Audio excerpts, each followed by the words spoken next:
kind of speaking of this, let's get into some fucking George or into some Joe Biden. Joe Biden. I fucking miss that guy from Joe Biden. Joe Biden. Be careful, Joe Biden. This is a 15-minute speech. You're going to watch through it and maybe pause it and check it out. This original broadcast is from ABC News. Go like and subscribe to their channel. But I feel perfect. This is a speech from a sitting president. It's not one of their interviews. So in this case, it's fine to kind of just sit and watch and experience it because they have access to what should be a publicly available thing in a way that I can't get to, but still support their journalism. Oh, it's ABC. They're such a big, still support their journalism. They did it. They had access. They got to film this. There's a record. It's a permanent record now, thanks to them and CNN and whoever else filmed this.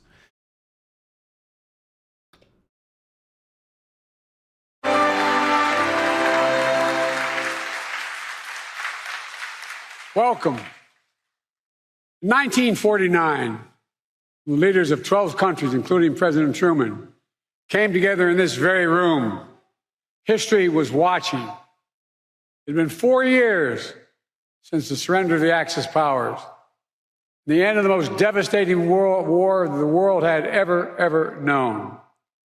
Here, these 12 leaders gathered to make a sacred pledge to defend each other against aggression, provide their collective security, and to answer threats as one, because they knew to prevent future wars, to protect democracies, to lay the groundwork for lasting peace and prosperity, they needed a new approach.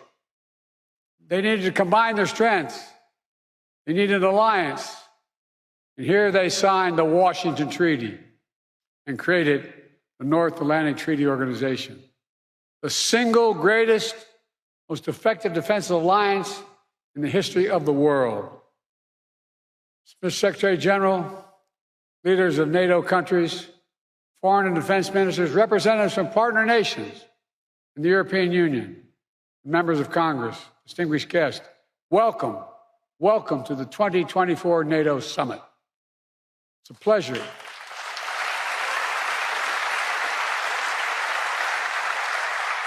It's a pleasure to host you in this milestone year, to look back with pride at all we've achieved and look ahead to our shared future with strength and with resolve. Together, we rebuilt Europe from the ruins of war, held high the torch of liberty during long decades of the Cold War. When former adversaries became fellow democracies, we welcomed them into the alliance. When war broke out in the Balkans, we intervened. Well, I guess I don't want to. I won't speed it up just in case somebody's gonna fucking pee their pants. You try to speed them up to make them sound better. And stop ethnic cleansing. And when the United States was attacked on September 11th, our NATO allies, all of you, stood with us, invoking Article 5 for the first time in NATO history, treating an attack on us as an attack on all of us. A breathtaking display of friendship that the American people will never, ever forget. Through all this history, when great changes occurred, people would ask, can NATO adapt? And every time we proved we could adapt, and we did, evolving our strategies to stay ahead of threats, reaching out to new partners to increase our effectiveness. And here with us today are countries from the Indo-Pacific region. They're here because they have a stake in our success, and we have a stake in theirs. Today, NATO is more powerful than ever, 32 nations strong. For years, Finland and Sweden were among our closest partners. Now they have chosen to officially join NATO. Because of the power and meaning of Article 5 guarantee, that's the reason. It was the most important aspect of the alliance in 1949, and it is still the most important aspect. I'd also note, Finland and Sweden joined the alliance not just because their leaders sought it, because their citizens called for it in overwhelming numbers. Remember, NATO's character is fundamentally democratic, always has been and always must continue to be. And today, NATO is better resourced than it ever has been. I want to pause on this because it's significant. In the year 2020, the year I was elected president, only 9 NATO allies were spending 2% of their defense GDP on defense. This year, 23 will spend at least 2%.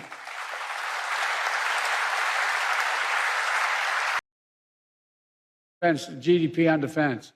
This year, 9 NATO allies are spending 2% of their defense GDP on defense. This year, 23 will spend at least 2%.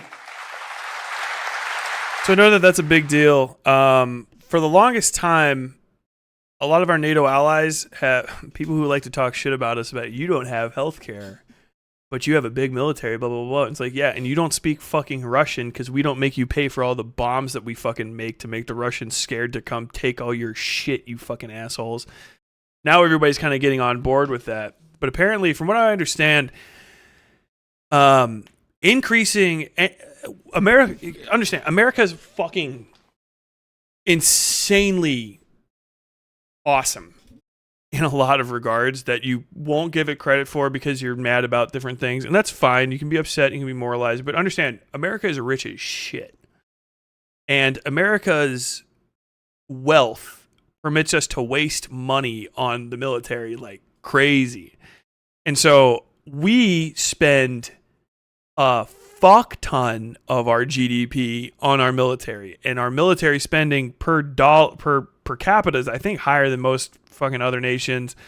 I'd have to look this one up, but I know this is pretty much a common fact. And the percentage of our total yearly budget that goes to military spending and stuff is also very, very high compared to the vast majority of countries on Earth. And our bang for our buck is the best, too, because arms manufacturers love America. America loves arms manufacturers. So we get first dibs on stuff. We develop stuff. We pay for its development.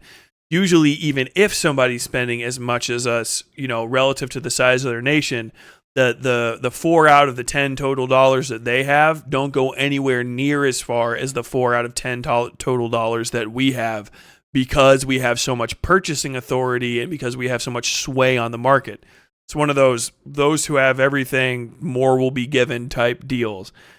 So that's given us the ability to kind of front the cost of the existence of NATO. For the longest time, especially when I was in the military, everyone joked that NATO wouldn't exist without the United States. And that, if you're in the military, if you're in some other country's military, you're supposed to salute NATO officers, but Americans shouldn't have to, because you wouldn't even be here if we weren't paying for you. Kind of a joke. I don't know if you're supposed to or not, but it kind of looked down on extremely badly by our forces all the time. We talked a lot of shit about NATO, and actually we didn't even talk enough shit about them, which is kind of even worse, because us not even paying attention to you is bad. When Donald Trump came in, it is a very powerful argument that all of the rest of the countries that are benefiting from the existence of NATO, maybe 2021, you could say, oh, NATO is probably a good thing. On the other side of the 2022 invasion of Ukraine, NATO is now a fucking, hey, buddy, I like your band. Do you have room for a 5th drummer? We can turn this motherfucker into the Slipknot of Europe. No deeper metaphors intended. And so now people really want to be a part of NATO because Russia is a clear and present threat. And not just because Russia being a clear and present threat is not the only reason to be a part of NATO. The other thing is, Europeans, and I know I'm speaking, this is one of the rare times I'm going to speak for you guys, but you can correct me if I'm wrong, and if you haven't thought of this, I want you to consider it. I'm from a more militaristic nation, so you might not have thought your way through this. The heads of European states are now looking to the border states of Russia who are armoring up. If you are next to Russia now, friend, ally, undecided, publicly or not, you are now faced with the very real possibility of a Russian blitzkrieg invasion for made-up Russian reasons. So, if you live near Russia, you know 2 things. Russia's got guns, and Russia will use them and make up reasons to do so. So, you're going to want guns too. Now, that's not maybe necessarily the reason to join NATO, but that is a reason to build an army and maintain your army at a higher standard maybe than you were before, and maybe even increase the overall size, capability, budget of your military.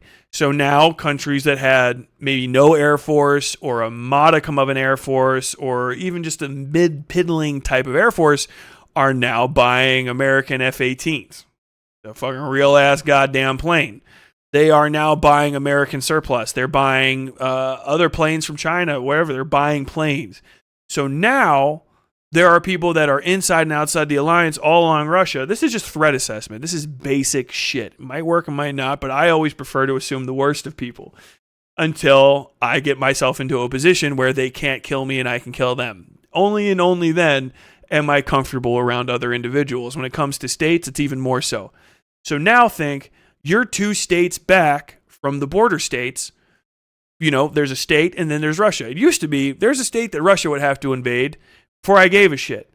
But now there's a state that is ready for a Russian invasion, and they have a whole lot of guns. A whole lot of guns they didn't have before. They got big fat fucking stacks of American warheads. And they got big fat fucking whole fucking bunkers full of bullets. And fucking racks full of rifles. And a bunch of really, all of a sudden, in shape, fucking chomping at the bit, NATO trained, USMC, fucking USN, fucking cross training, going over and back and forth from American military bases, and they're caught up on the latest doctrine. And now you have to say, well, it's kind of crazy having them for a neighbor. First off, where'd you guys get all that? And second off, what do you think you're going to do with it when you're not afraid of Russia anymore? Well, you're going to do whatever the fuck you want with it because it's your military and you're a sovereign nation. So inside, outside of NATO, which these guys are now a part of because they're fucking cut up, you're like right here. And like this. And you're like, well, I don't really like NATO that much. And actually, I don't really care about Russia. Russia's okay and NATO's okay. But I am historically terrified of Poland or Finland or whatever the fuck that now might be building up into NATO or now that might be a border country with you that you're not very friendly with. And they're NATO. They're flying. They got colors up. Fucking blue NATO flag. Hey. Fucking throwing up that fucking sign, you know? And now you're out here. Your military's not that good. And you know Russia's a little too far away to invade you, but you're kind of stuck. We're like, well, what the fuck? You know, you might also now consider the possibility that it is time to buy guns. In my mind, I believe that is now, if not necessarily a direct motivator, that is going to lead to different changes. It is now a subject for a lot of countries that maybe it wasn't as much of a concern before. Even countries that were NATO countries for a long time and weren't, buying in, weren't trying to like really keep their militaries up to date so that they could help out. They might be looking at fucking like Poland getting ready to Poland's throwing on them fucking big ass fucking belts. Ukraine's half bloodied, standing there, put me back in, coach. I'm gonna fucking get them. And then everybody else is just like, well, I'll tell you what I'm not going to not do. And that's, I'm not going to not buy golden guns and fucking planes. And now you're just like, wow, shit. You guys remember like 1911 when we didn't have enough stuff? You guys remember the early 1900s when we were kind of like not having enough stuff? Should we get some more stuff? Like, what, are you afraid of Russia? No. Just remember, I was just thinking about how we have that border kind of issue that we're handling very diplomatic with our neighbors. But, they used to not have 17 F-18 Tomcat. Am I saying, is it the F-18 Tomcat? I keep forgetting.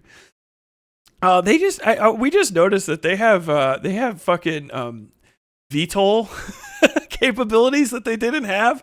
And that makes working around the mountains that are, they used to be, we have these mountains between us, and now those mountains don't look as tall as they used to. What with all the VTOL and the long-range rocket artillery that they just purchased from America, ostensibly for Russia, and, they're part of the fucking gang over there. They got the gang.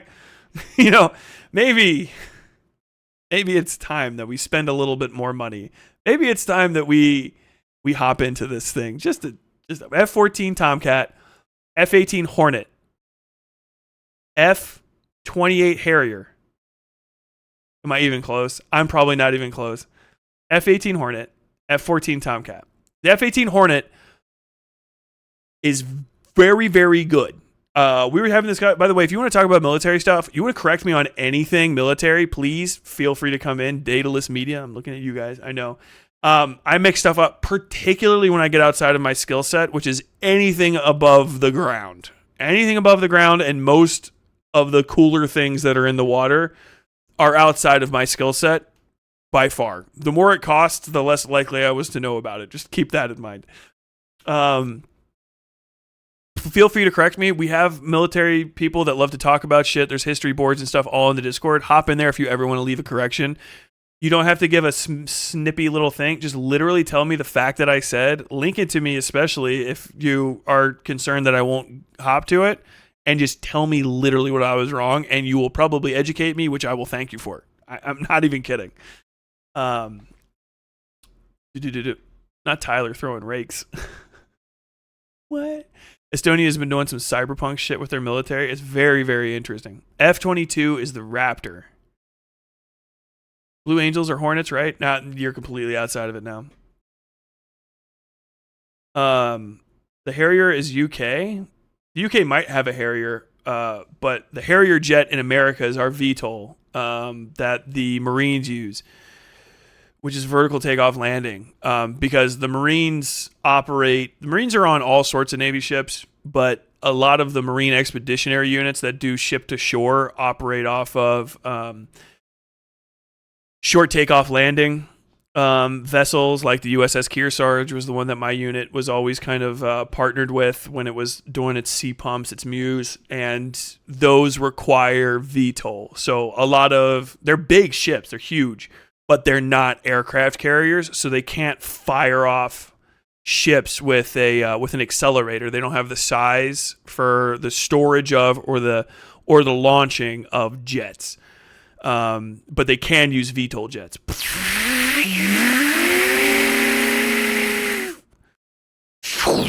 Fly away. F-46 does this. Splashes into the water. And some will spend more than that. Tyler, the F-35 is replacing the Harrier. Yes, I do know that. The F-35, if you guys ever... That thing is fucking weird. The F-35 is a strange bird. They've been building it for fucking ever. If it works the way that it's supposed to work, I don't know why you would ever need to make another jet. I don't know what you could get out of it. The old F-35 spec shit, and this is before AI and good Photoshop and shit, that I saw where they were doing spec testing was that the F-35 can dance, which sounds crazy, right? But basically, the F-35s, from what I saw, this is old shit, but the F-35 has been in development in fucking forever. It can go like this and fly into the air like this, whop, and then do this, and actually keep itself vertical. So you could be trying to target it, and it can go like this and stand up out of the way. And it can kind of like pop around like that. It's fucking scary as shit. I don't know what fucking combat effectiveness that gives you, but I'm intimidated just looking at it. And the remaining countries that have not yet reached that milestone will get there soon. This remarkable progress, proof that our commitment is broad and deep. They're made by BAE. Oh, okay. I just meant that. We're able. When I called the Harrier American, I'm sorry. If they're made out of America, I just didn't know. I didn't know that. I was just thinking that it was an American thing, so we sell it. You know what I mean? That's what I was just saying. My bad. F-35 Lightning. Oh, we finally got away from like bird terms.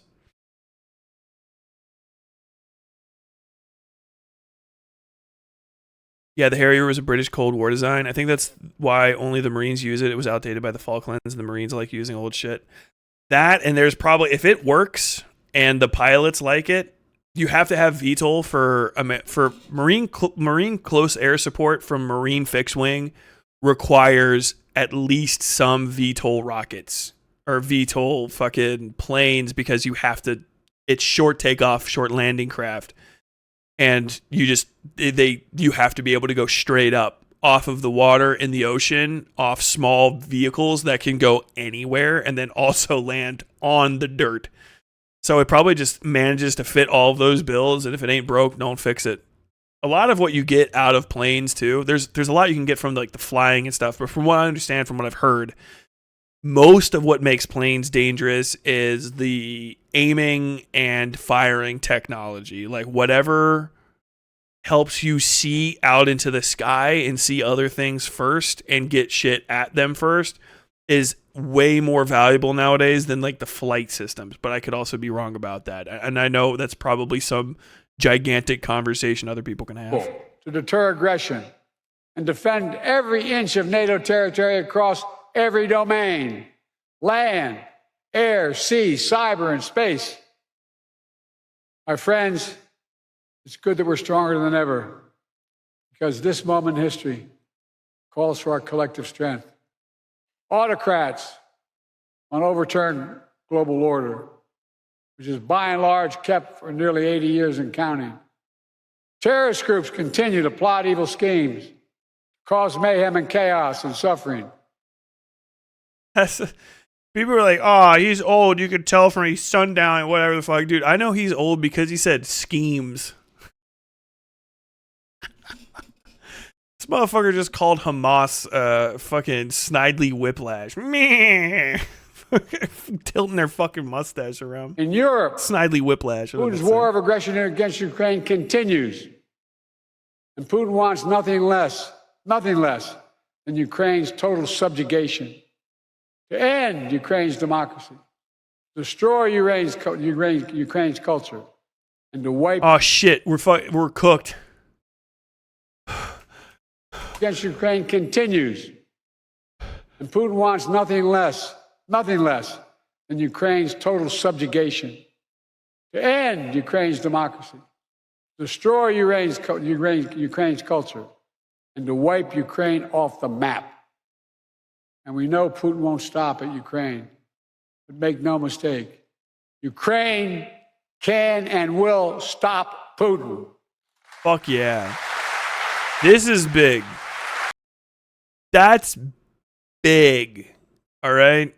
Because that's half a fucking declaration. We kind of skirted around this sort of shit before. This alone is big. Like literally, we've articulated it, and we're saying Ukraine's gonna win.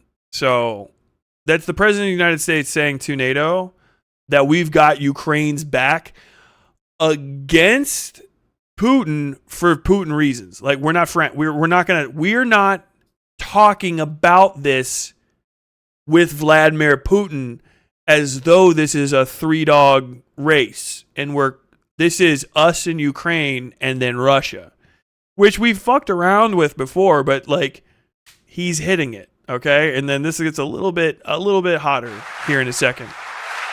Especially with our full collective support. They have our full support. Even before Russian bombs were falling in Ukraine, the alliance acted. I ordered the U.S. reinforcements at NATO's eastern flank. More troops, more aircraft, more capabilities. And now the United States has more than 100,000 troops on the continent of Europe. NATO moved swiftly as well, not only reinforcing the 4 existing battle groups in the east, but also adding 4 more in Bulgaria, Hungary, Romania, and Slovakia, essentially doubling NATO's strength on the eastern flank. Together, we've built a global coalition to stand with Ukraine. Together, we provided significant economic and humanitarian assistance. And together, we've supplied Ukraine with weapons it needs to defend itself. Tanks. This is very serious, but ISIS be tying people to train tracks using sticks of dynamite tied to alarm clocks. That just reminds me of one of my favorite scenes, period, in Venture Brothers, with Clancy Brown as the Red Death. You know what I miss? I miss the old stuff, the good stuff. A clock, tick, tick. Nowadays, they've got all this fancy things, but nothing beats a clock. Tied up to the train tracks. Tick, tick, tick, tock, tick. Fucking that speech goes so hard. Armored fighting vehicles, air defense systems, long-range missiles, and millions of munitions. The United States Nearly 24 allied partners have signed bilateral security agreements with Ukraine. More countries will follow. Today, I'm announcing an historic donation of air defense equipment for Ukraine. The United States, Germany, the Netherlands, Romania, and Italy will provide Ukraine with the equipment for 5 additional strategic air defense systems. And in the coming months, the United States and our partners intend to provide Ukraine with dozens of additional tactical air defense systems. The United States will make sure that when we export critical air defense interceptors, Ukraine goes to the front of the line. Boom. Boom. That is fucking for real. Because that's basically saying, like, we're about to get your shit, buddy. So let's see. What is an air defense interceptor? Damn, that just sounds cool. Program and key elements of the ground-based mid-course defense. Key element, ground-based missile interceptor, GBI, consisting of a multi-stage booster. This is the Pacergram fitness test is a multi-stage aerobic fitness test of key element, ground-based missile interceptor, GBI, consisting of a multi-stage booster and an exo-atmospheric kill vehicle, EKV. The EKV separates from the booster in space and seeks out its target through radar updates and use of its onboard visual and infrared sensors. The EKV destroys its target by colliding with it. This process is referred to as hit-to-kill or kinetic kill. Designed to counter, goal, intercept strategic ballistic missile warheads in mid-course stage. Initially fielded in 2004, as of the end of 2018, the total cost of the GMD system is estimated to be over $67 billion. The MDA claims that the system has had 11 successful intercepts in 19 tests. The first test of the GMD system against an ICBM class target with simple countermeasures took place on May 30th, 2017, and was deemed successful. The first test, which involved firing 2 interceptors against one ICBM target, occurred March 2019 and was deemed successful. In a real-world scenario, multiple interceptors would be fired at an incoming missile. As of April 2018, the Pentagon deploys 44 ground-based interceptors, GBIs, 40 at Fort Greely, Alaska, and 4 at Vandenberg Air Force Base, California.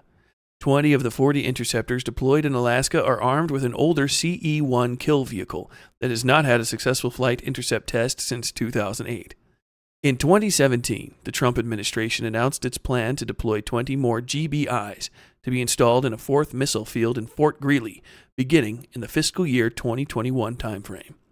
According to the Missile Defense Review, all 67 interceptors would be ready by 2023. These interceptors will be armed with the new, under development, redesigned kill vehicle, RKV, which is intended to enhance the performance of the current EKV. But the RKV has been plagued by reliability and design problems, which led to the Pentagon stopping work on the program in May 2019, and, after a short review, terminating the program in August. The new timeline for expanding the GMD system to 64 interceptors is uncertain. This just sounds so this is so good to read. The interceptors are supported by land and sea-based radars. Early warning radar units are being upgraded to support the system. As of June 2018, upgrades have been carried out at Beale Air Force Base, California, and at Flying Dales. As of June 2018, upgrades have been carried out at Beale Air Force Base, California, and at Fylingdales, the United Kingdom, as well as Thule Air Force Base, Greenland, and Clear, Alaska.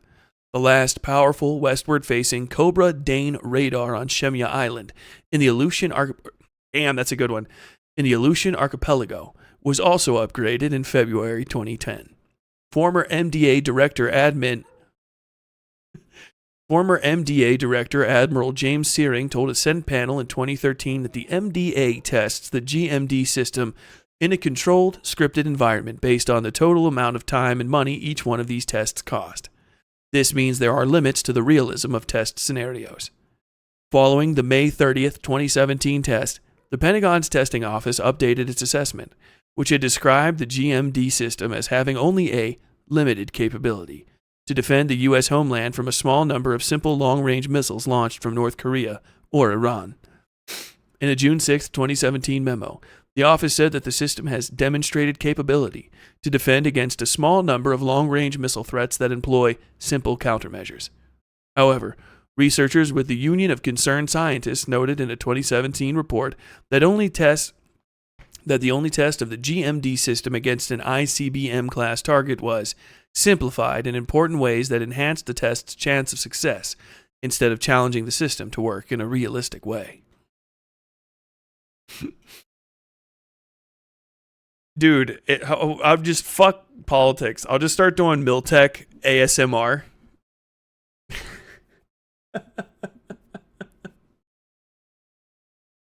There's a lot of these. ICBM countermeasures I don't think are going to be a priority for the Ukrainians. ICBM is primarily a nuclear warhead delivery system, as far as I know, and like dirty bomb delivery system, but very large, very, very large warhead delivery for maximum anti-personnel impact against soft target populations, or maybe even hard targets. I don't know. There's probably a fucking bunker buster ICBM, but who knows?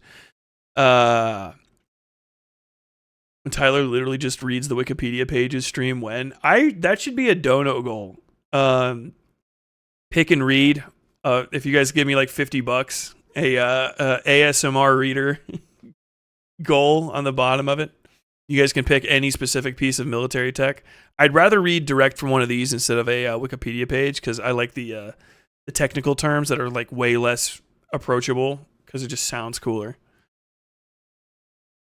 But there's more and more of these. This is too. I would need to look it up because there's too many different systems for him. So I'm just gonna let. So we'll get this go wide and before finish anyone up. else gets it. All told, Ukraine will receive hundreds of additional interceptors over the next year, helping protect Ukrainian cities against Russian missiles. Ukrainian troops facing air attacks on their front lines. Make no mistake, Russia is failing in this war. More than 2 years into Putin's war of choice, his losses are staggering. More than 350,000 Russian troops dead or wounded. Nearly 1 million Russians, many of them young people, have left Russia because they no longer see a future in Russia. And Kyiv, remember, fellas and ladies, supposed to fall in 5 days, remember? Was still standing 2.5 years later and will continue to stand.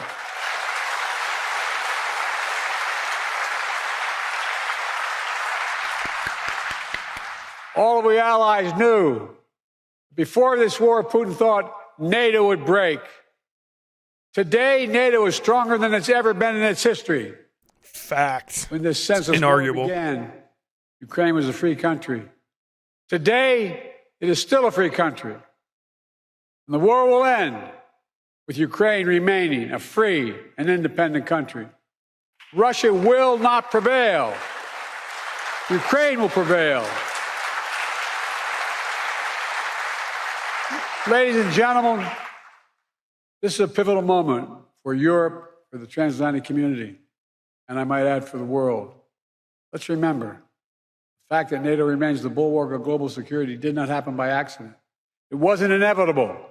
Again and again at critical moments, we chose unity over disunion, progress over retreat, freedom over tyranny, hope over fear. Again and again, we stood behind our shared vision of a peaceful and prosperous transatlantic community. Here at this summit, we gather to proclaim NATO is ready and able to secure that vision today and well into the future. Based. Let me say this. An overwhelming bipartisan majority of Americans understand that NATO makes us all safer. The fact that both Democratic and Republican parties are represented here today is a testament to that fact. The American people know that all the progress we've made in the past 75 years has happened behind the shield of NATO. And the American people understand what would happen if there was no NATO. Another war in Europe, American troops fighting and dying, dictators spreading chaos, economic collapse, catastrophes. Americans, they know we're stronger with our friends. And we understand this is a sacred obligation. As President Reagan put it, and I quote, "If our fellow democracies are not secure, we cannot be secure. If you are threatened, we are threatened. If you're not at peace, we cannot be at peace."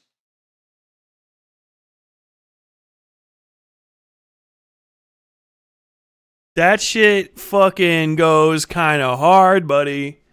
That shit goes kind of hard.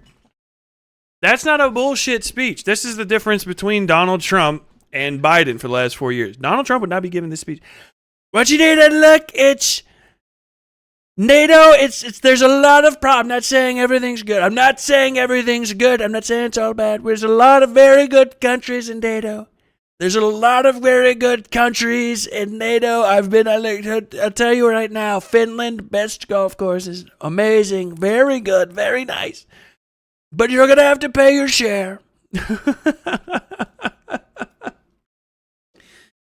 That's like Donald Trump's entire thing for the entire lead up to the end of his presidency was trying to do everything in his power for whatever reason, whatever motivation, to accomplish specifically Vladimir Putin's ends in regards to the American relationship with NATO, which is, if we would have ripped out the heart of NATO and made everybody pay a bunch of money right away, the GDP weight of other countries having to pay for it would have bankrupted them. Especially fucking Britain's dumbass fucking hitting Brexit and sending themselves into a fucking economic tailspin. Britain can't afford a fucking military, a wartime military, especially right now. So if like some fucking shit popped off and Britain had to be fucking pressured, Britain is poor as fuck. Britain is basically like economically Appalachia right now. What I've heard, I want to look more into that. British people, from what I've heard, are just like, there is no jobs. The economic recovery seems forever away. Everyone that lives in the UK is trying to leave. We have some healthcare that's getting privatized. Our trains are getting privatized. Libertarians, or whatever the version of that is in that country, got its way too many times and fucking like pilfered the entire country that's not specifically like the richest parts of like London and 2 other areas. And I was like, okay, I'll take your word at that. If I'm wrong, tell me I'm wrong. But from what I understand, the UK could not foot a massive impact on its GDP right now, and that's the same for several other European nations. A lot of the ones that can do what they can do are doing it, and other ones that are small and stuff could not withstand an increased requirement from NATO that would be in the ballpark of what Donald Trump was asking, which is the purpose of asking that is basically saying, if you can't pay, you can't play, and then going and turning around and say, well, no one can afford it. Guess we got to get rid of it. That's the point of that entire rhetoric cycle, is to try to drive people out of NATO by making it unaffordable, right? Literally just slumlording the fucking protective alliance that benefits America a good deal influence-wise, benefits fucking Europe the most protection-wise. Like, Europe gets, and you can see it happening literally right now, Europe gets the most juice, dollar for dollar, out of NATO than we do by far. Because what the fuck does NATO help us with in Alaska and the entire west coast of America? Nothing. The Pacific is what you cross from Russia to get to America, not the Atlantic. But the Atlantic is where all of our trade partners and our friends of our country, as much as you think people hate America for various different reasons, but everybody kind of loves America sometimes. And America is one of the best friends you can have if we're your friend.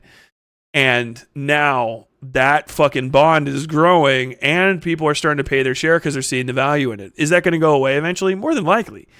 Once Russia is ever dealt with as a threat, more than likely NATO will stop seeming so useful. But Russia has shown through both its malicious participation in various orgs that it's outside of, its invasions, its highly aggressive practices. Russia punked the UK a number of times by just literally sending assassins into the United Kingdom to kill British nationals or Russian nationals that were trying to seek asylum in Britain, which is crazy. Like, you guys got dog walked on that. Like, I can't believe people don't talk about that still to this day. That shit's fucking crazy. You guys remember that? You remember when they were Russia was killing people in the UK? You remember that was happening?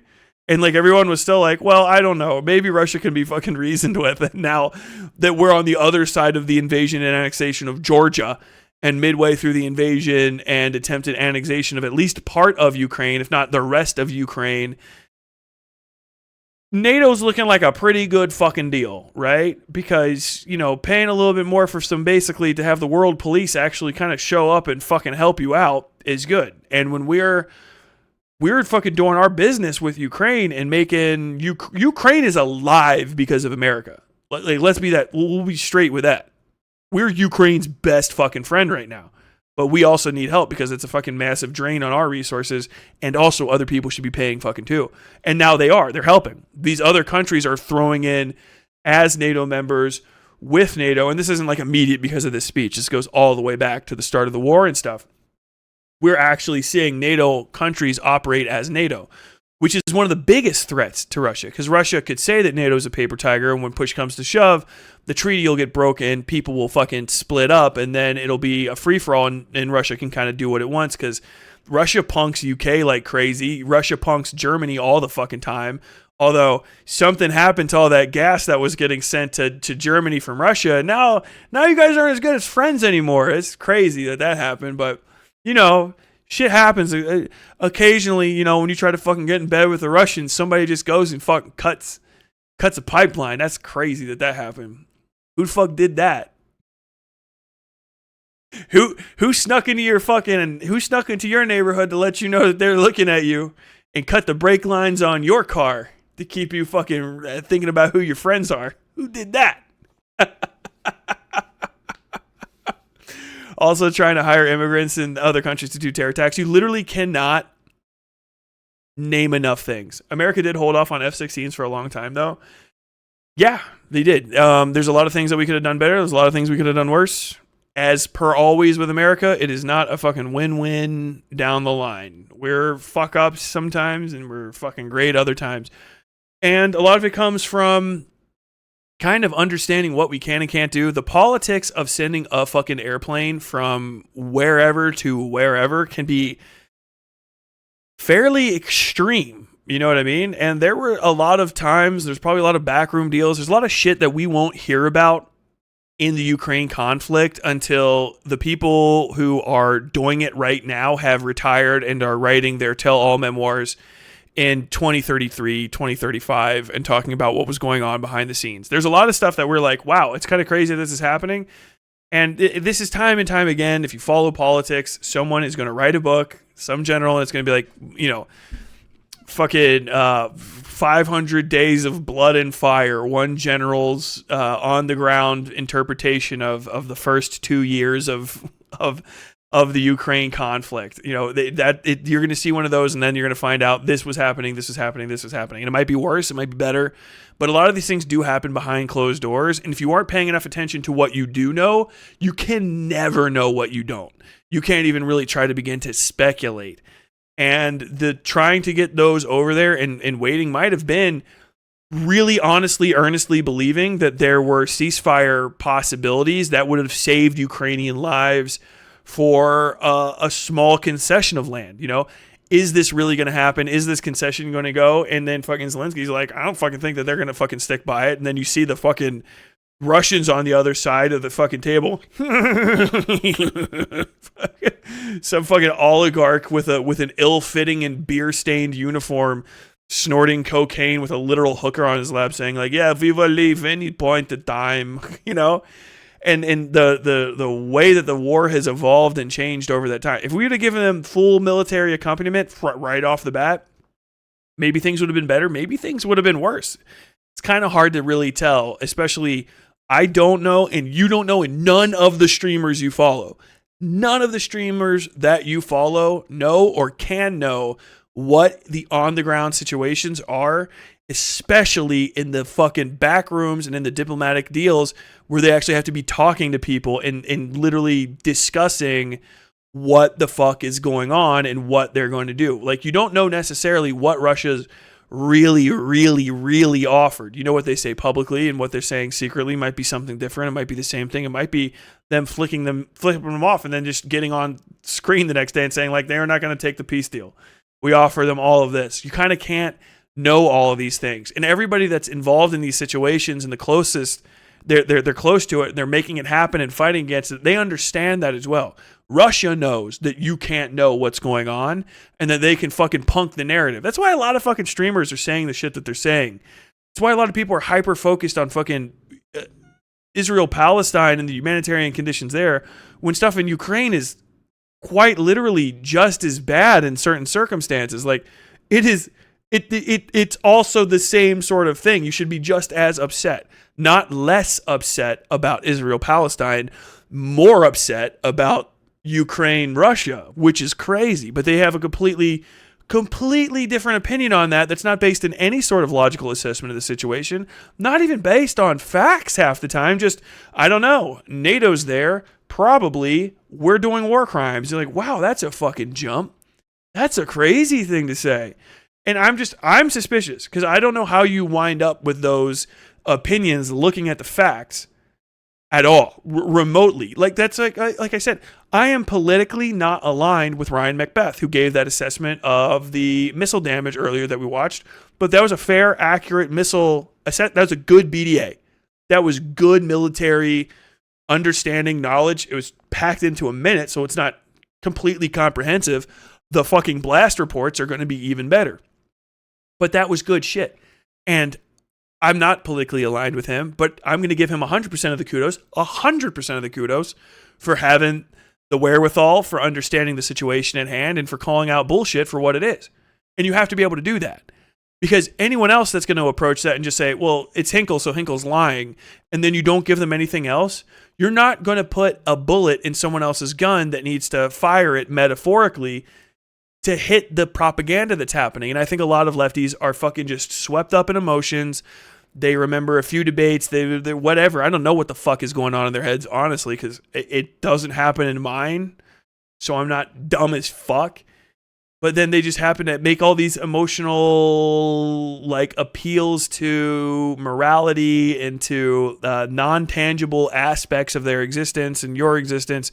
And then you wind up with these conclusions that are just divorced from reality. And I want people to fucking focus on this shit, because this is very important. Like, this is crazy. And also, this statement is wild, too, when we're talking about Israel-Palestine, because if you think about it, what Joe Biden just said is, we're going to focus on anti-air defense.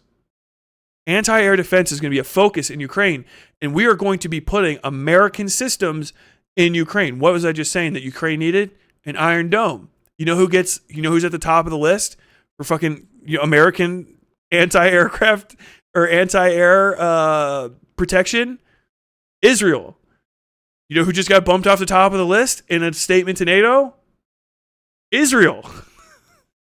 Joe Biden just said, our defense export priority for the foreseeable future, hundreds of units, which means more than likely, unless this is one of the most crazy political philanderings I've ever seen, hundreds of units over time. A bunch now, hundreds over time, dozens in the immediate few months, literally moving systems that function as a part of it's an Overwatch system. So these things all connect to each other, or work in tandem and work in conjunction, moving non-critical units from non-threatened countries to Ukraine to bolster that, and then putting 100, which means that they are a manufacturing priority, which means that Ukraine is a higher defense spending priority and a higher defense arming priority than Israel. That's my interpretation off rip. And I'll tell you what, every fucking hyper-Zionist, that's going to be their interpretation too, because any possibility that Israel has fallen out of the ranking of number one best friend, Joe Biden, is like a direct threat. Think of it that way. So, like, that would also be a statement, because the biggest thing that the Ukrainians need isn't necessarily surface to air fixed wing interception, which some of these units can do both, but primarily it's missile to missile, right? And one missile hits one missile, cool. One missile, 3 missiles, 5 missiles for one missile. Very, very cool. Because you saw that that Russian bombardment was 3 cruise missiles, maybe 4, hitting all one after another. Pop, pop, pop, pop, pop. 100 units, you now have to field. That's 25 possible missiles for that salvo.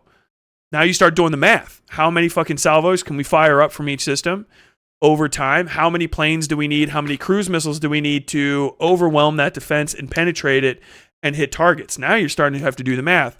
And we're prioritizing the defense of Ukraine as we're just prioritizing. It's the top of the list. We're not completely ignoring Israel, but that is saying to NATO, we have just deprioritized Israel without saying it out loud because they were our number one export. As far as I know, for the Patriot missile system, the anti-air attack, anti-air artillery, whatever defense, that was our thing. We're sending those missiles. A lot of the money that we give to arm them isn't just for them to, it's not just like, hey, here's 500 bullets, go shoot some kids.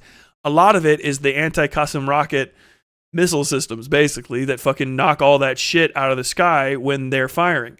So now, if you're less of a priority in Israel, it might be incumbent on you. You got a lot of leeway. 2 years, 3 years of leeway. Nothing you can complain about. Hey, we have a big priority. Ukraine isn't currently in an issue. Why don't, over the next couple years or sooner, because we don't know when we'll be able to reprioritize you, especially if Joe Biden wins, why don't you slow the fuck down and stop having to use that many anti-missile systems per day, per year? That's what I am inferring from this. Now, that's maybe not necessarily what's happening. That's my opinion on what might actually be got from this. All I know is that people are not saying that in the news necessarily. They're all hyper-focused on him stuttering twice and, he's looking at look right now. He's looking at the teleprompters. Like, yeah, I would read off a teleprompter if I have to give a speech. Fuck. If I have to fucking remember specifically what to say, I want to have it written down. What do you think of Star Shield and Swarm Sats for military use? I do not understand what those words are, and I'm sorry. If that actually affects my overall statement, then I will amend it that I don't have that information. It needs to be added. By the way, take everything I say, of course, as always, with a grain of salt. You know what I mean? And also with any political speech, until it happens, it hasn't happened. But even saying something like this is an extreme statement about the situation. Reagan knew it then. We know it now. Our nations will continue to keep faith with what we pledged in years to come. Now, if you'll indulge me, I'd like to end my remarks a slightly unusual way. You're one of the few political streamers still sticking with Biden. It's a bold move. I mean, I don't even particularly like the guy, but everything that he does benefits me in a general sense. Like almost every single thing weighed up over time, it's just all profit. Like, because I remember the Trump era. The one thing that Trump did that was remotely close to good was some small business credits that happened to benefit me because I started a small business right then, and then nothing else. And anything that's deeper than that, all the shit that, who knows how much more poison I'm breathing because he shut down the fucking EPA in a bunch of different ways. Joe Biden's been universally good for the country and for the world, with the notable exception of fucking Israel-Palestine, which he hasn't been bad on. He just has done what every other fucking United States president has done in that region for 50 or 60 years, which is say, I unilaterally support Israel. They're our best friend in the area, and whatever they need to protect themselves, I 100% support them. The other guy fucking moved the goddamn U.S. embassy to Jerusalem. You remember that? You remember when he fucking literally, no one asked him to, and some people told him not to, and he just stuck a fucking flag in the sand over there and escalated shit? You guys remember when Donald Trump did that? Yeah, October 7th. It didn't happen on my watch. Like, Like Joe Biden was like, Hamas called him in the middle of the night. Hello? Yes, Joe Biden. Tomorrow, this is Hamas. We were considering maybe killing 2,000 Israelis at the outdoor music concert. Is this okay with you? I wanted you not to, but, if you feel that's necessary, go ahead. Okay, thank you, Joe Biden. Yeah, thank you, Killjoy. He killed the Iran deal. I mean, if we have to start going down a laundry list of the shit that Donald Trump fucked up, it's major things again and again. For most people, you just get stuck at the fact that Roe v. Wade is gone because we failed to elect Hillary Clinton. Literally. Not because of any other reason. We failed to elect a Democrat in a way that would... It was like, well, what? We've had the Supreme Court be empty? Yeah, until we fucking killed it at the midterms and everyone got pissed off at the Republicans for not permitting it. But they held out and then they won that election and then they got a Supreme Court justice and then they got fucking Roe v. Wade taken away from you. If you're not like fucking riding for Biden right now, you're fucking out of your mind. You don't have to like him. You don't have to support his politics. You are not causing Israel-Palestine to happen. You can't stop it. You cannot vote it away. You can't complain it away. You can't protest it away. You can make your voice heard in every way that you can. You can call him up and be a fucking thorn in his side, but it only either stays the same or gets worse from here, basically, right? And then after that specific deviation in the road, other things can happen and you can start working on other plans. But specifically, if there's one, it's the decision. It's a fucking literal piece of paper with 3 names on it. Red, blue, and guess who? Who gives a shit? Red, blue, and who is literally what the paper will say. You'll get in there and you see a laundry list. You guys ever notice that there's actually like 15 people running for president anyway that managed to get on the ballot? They're vote suckers. They're tree suckers. You know what a tree sucker is? Grows up off the root, makes the rest of the tree not get as big of leaves because it's trying to grow a new tree off the root. They're tree suckers. Maybe in certain ecosystems, that's a good thing. Everywhere else, it's just getting in the way. When the exact moment somebody says, if you do these 6 things, then we can get Joe Biden out of office and elect the literal walking, talking ghost of fucking John Brown. Okay, I'm fucking in, man. John Brown for president, fucking Smiling Sid Barrett for VP. Let's fucking do it, okay? I don't know what the strain. We got Carrie Nation for some reason on housing and urban development. Oh, that's a strange one. You give me this path forward, I take it. But if you just want me to admit with you and doomer with you that it's not the best possible situation and that the only way forward is to piss your pants and lose the election or do stuff that doesn't directly influence the possibility of us not having the country rot out from underneath our feet, then fuck you and I'm going to try to destroy you. Not, we can't get along. You're an enemy. You're my enemy. You gotta understand that. You're trying to fuck over the people I care about. You think you're on my side, but you're not. This isn't infighting. This is outfighting. You're cancer. You're an infection to the future of my nation. You're a bad person. You're a dooming, whining little shit. Now, if you're a fucking viewer and you're upset and sad, go ahead and be upset and sad. You're not doing the damage. The people I have to attack are the people that are convincing you idiots. Because every time I come out hard against them, every time I lose none of my viewers. I lose no viewers. No one in my community is like, fucking, until you opened your mouth, I was going to vote Joe Biden and now I'm out. No one does that. And every fucking time I get 1, 2, 3 or 4 people saying, I didn't really think about this, and now I'm going to reconsider how supportive I am of this election. If it's 3 people that said it to me, maybe it's 8, maybe it's 10 people that are actually changing their mind in that direction, and maybe 1 or 2 are going to vote. And that's what I'm about. I'm not the biggest fucking guy. I'm not going to get 10 million votes. I'm not going to fucking whip 500,000 votes to go. But if I fucking work my ass off and risk embarrassing myself and risk destroying my career and making enemies and getting dogpiled on Twitter, and I can get fucking 3, 4, 5 people that decide to maybe go door knock, maybe go get fucking registered to vote. Maybe they are the weird guy that at that night where everyone's like, man, I don't know if I want to vote. I'm sick of my beer. I don't know, guys. Maybe it's not that bad. You know, he's a fucking goofball, but I'd rather vote for a corpse than Donald Trump. And everyone goes, yeah, maybe. I will take that. I will take that. I will take that over $5 million in donos. Because $5 million doesn't do shit for me. $500,000, $5,000, $50 in donos to shut up about wouldn't do fucking anything for me. It's a loss. You know how fucking valuable a single vote is in an American election? One fucking vote. They've won elections. And it's not the last vote that goes in, that goes up. It's every single vote that's underneath that goes pop, pop, pop. That's a fucking vote. If I get 5 fucking votes, it was worth it. If it's more, holy shit. Tyler, everyone fucking hates you now that it's December. You were really mean. You burned a lot of bridges. Then let me breathe in the fucking smoke, all right? I'm a goddamn dragon. I'm sucking in fire and I'm breathing out flame, dude. Have faith in me.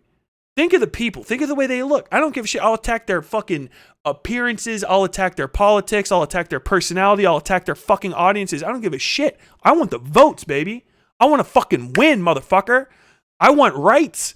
I want roads. I want trains. And don't forget, autistic people. They're trying to steal your fucking trains. We read it in the Project 2025. And if I can get 5 fucking votes, it's worth it. If I can get 10, it's worth it. If I can get one fucking additional person, not even 100% going to vote for Biden, but just like 90% sure that he's going to try to get in his car that day, win for me. I will burn all of it. I will burn all of it to the ground. I don't give a fuck. That's how dedicated I am. Well, the rest of these people, what do they fucking sound like to you? It's his fault. He's losing. I'm gonna, fuck. Joe Biden needs to drop out. I have no other options, but I saw him stutter in a bait, and I'm going to shit and piss my pants and pull my fucking hair out and do nothing. Run away. Flee the country. Find an escape. Shut the fuck up, dude. Die with me. Walk to the front of the gates of hell and die with me. That's what I can give you. I can give you a fight. I can give you a life worth living that might be short and glorious, but at least you will fucking burn with the fire of a goddamn dragon before they put you down. Fuck this doomer shit. Fuck everybody that says it. They can perish under our boots as we march toward freedom. Fuck them. They're in our way. And if I can take a single person away from them and get them in the direction of a fucking voting booth come November, it is fucking worth it. Fuck them. Am I riding with Biden? Yeah. Only because he's in the car. And the next time it comes around, whoever the fuck benefits me, keeps my fucking rights, protects the people that I give a shit about, trans people, black people, gay people, my own fucking literal self, my wife whose fucking abortion right, the right to a fucking abortion was snatched away by the last president. If I can protect them by doing this shit, I will. I'm that fucking psycho. I'll fucking ruin my life for it. I don't care. That's the sacrifice I'm willing to make. What's the sacrifice everyone else is willing to make? What have they said they're going to give up? No, they said they already lost. They don't have anything to give. Fucking demon mama for 20 fucking minutes, 2 hours, whatever the fuck, crying, pissing, whining, moaning. They are going to waste your time, waste your money, and what are you going to have with at the end of it? Nothing. Shut the fuck up. You fucking loser. Way. NATO is an alliance of nations, but also made up of leaders. And one person in particular has done an extraordinary job leading NATO for the last decade. Secretary General Stoltenberg. Would he come forward? Based.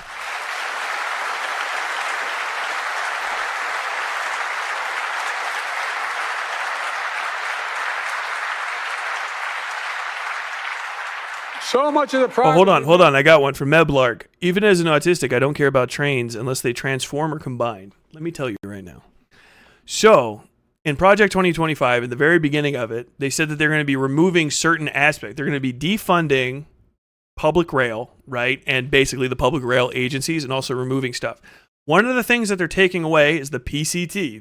They're trying to remove the necessity of having the PCT, the train safety control thing, right?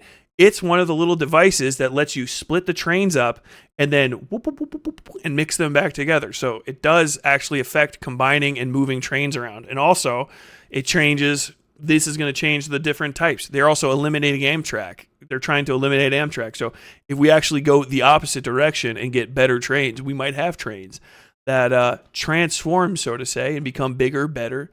Bullet train. They're fighting against light rail. They're fighting against high speed rail. They're trying to destroy all of those committees, all of that spending in that direction. They were trying to destroy it. So never forget, they're trying to take it from you. They're trying to take away the trains. They're trying to take away better trains. Hitler made the trains arrive on time was the whole thing for even having Nazis that I've ever heard that people think is like the one reason. At least he made them arrive on time. Apparently that's a lie. Underneath our version of an American Hitler, the trains won't even exist. Keep that in mind when you go to vote. Made in the alliance is thanks to the Secretary. He's a man of integrity and intellectual rigor, calm temperament, moment of crisis. Little guy, thank you, Cum Scoundrel, for subbing for 1 month. Who works with leaders across the political spectrum and always finds a way to keep us moving forward. Secretary, you've Autobots combine. Consequential periods in its history. I realize, I was talking to your wife, I personally asked you to extend your service. Forgive me. And you put your own plans on hold. When the Russia war in Ukraine began, you didn't hesitate. Today, NATO is stronger, smarter, and more energized than when you began.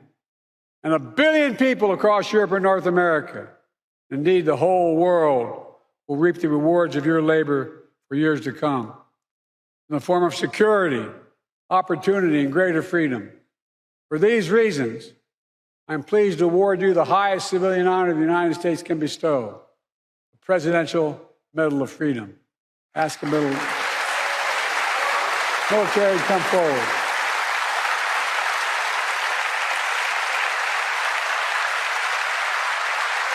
I'm asking to read the citation.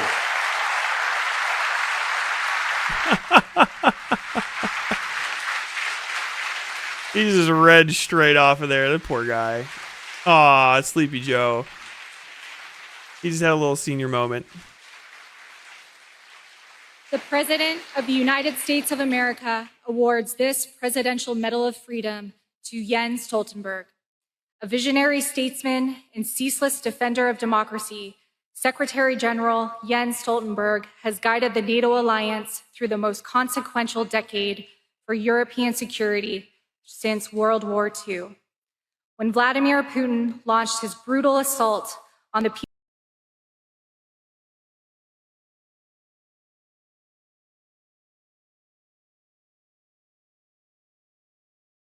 Somebody's playing Smooth Criminal, but it sounds like a DDR remix. of Ukraine, betting that NATO would break, Secretary General Stoltenberg proved him wrong. Under his stewardship, can't hear that 'cause I might NATO get has become struck. stronger and more united than ever, and Americans for generations to come will benefit from the safer world he helped create. He demonstrates that the core truth of the alliance is as powerful now as it was 75 I'm years like an hour ago. over. Together, we are stronger.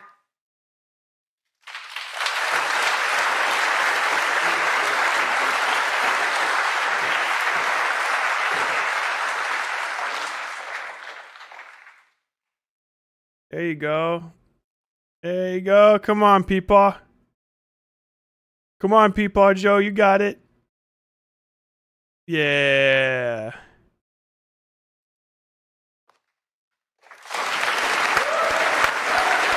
There he goes.